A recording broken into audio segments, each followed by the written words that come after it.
Hi, my name is Chima. I'm going to tell you a little bit about my story. Born and raised in Washington, D.C. I had an older brother. His name was Sterling. Sterling was a Blood, which is one of the gangs that were around in the area that I lived in. Sterling was 18 years old when he died, shot and killed by the MS-13. I think that watching that and experiencing that kind of changed who I was at that point.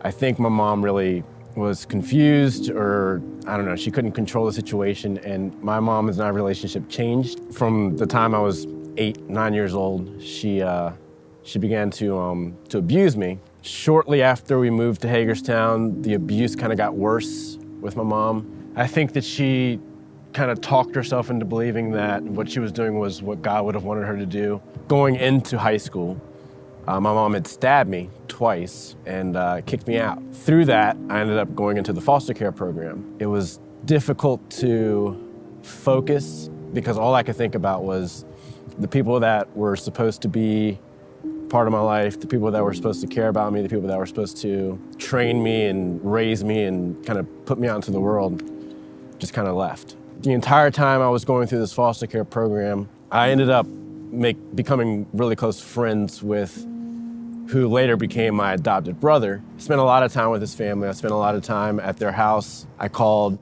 his parents, my parents. His parents were actually going through the process of adopting me. I always struggled with the whole adoption thing because there was just something in the back of my head that was like, these aren't my real parents. This isn't my real family. And so although they loved me and they treated me as if I was one of theirs, at the end of the day, I wasn't. And so it was tough for me.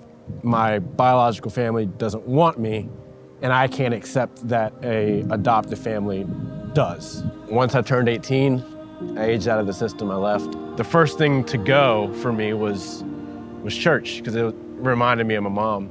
I knew what was right from wrong. Like, I knew what the Bible said, I knew what God said, I knew what you weren't supposed to do, and I made that conscious decision to do it anyway. I think getting into selling drugs is where things started getting really scary. I had a point to where it was like, I didn't want to live that kind of lifestyle. It took up until about a year and a half into college, kind of realizing that the way that I was living, I wasn't going to turn out to be any different than my older brother Sterling. So I decided that I was going to go back home and kind of reevaluate my decisions. My adopted brother and I had kind of stopped talking while I was in college. He had randomly texted me and he said, hey, I need a guitarist. When he asked me to play at the church, I was just kind of like, nah, there's no way I can do that. Dude, if you knew the way that I was living my life right now, if I walk into a church, I'd burst into a ball of flames. After thinking about it for a couple of days, I was like, you know what, I really miss playing guitars. I'm just gonna do it for that. I'm just gonna do it because I get to play guitar. So I went to this church, I walked in my mind, I'm thinking, all right, well, these are all church people.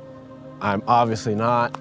They're gonna judge me, this is gonna be awful. And I remember walking through those doors and not a single person showed any type of judgment towards me. From that moment on, it was kind of like all right, well, if they can have that kind of love for me, then I know that I can love myself. And so I decided to rededicate my life to Christ that night. So there's a verse that I've always kind of come back to, and it's Isaiah 30:21. It says, whether you look to the right or to the left, you will hear a voice that says, this is the way, walk in it. Through all of what I've gone through, I've looked to the right, I've looked to the left. Even though I don't think I've ever audibly heard God speak to me, there's things that have happened in my life where I know that there's something saying, this is the way, walk this way. God has been a father in situations that I've been in, but he's also been a mother. He's also been a teacher. He's been faithful. There's no doubt about that. He's been faithful. He's been there for me every step of the way.